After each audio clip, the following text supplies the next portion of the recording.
simula ngayon yung pagmamalaki. Gano'n niya. Tsaka nga pala ate, ipapagpatuloy mo ba yung pagka-college mo?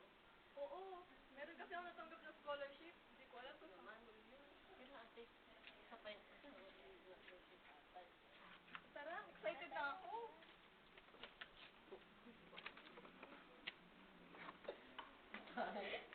Tay!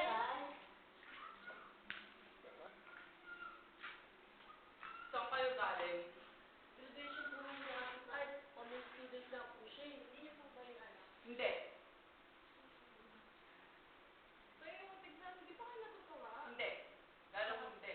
Tayo ka na, Romy boy. Nakapag-college na kayo si ate, may nakuha po siya ng scholarship.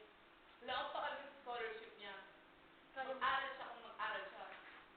pero tayo, kailangan po niya ng support ninyo.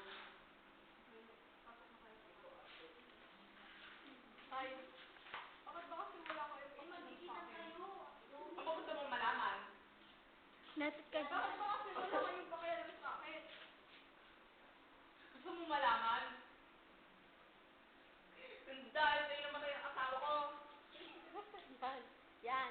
Kung hindi kinilig sa aksidente na yun, hindi siya mamamatay.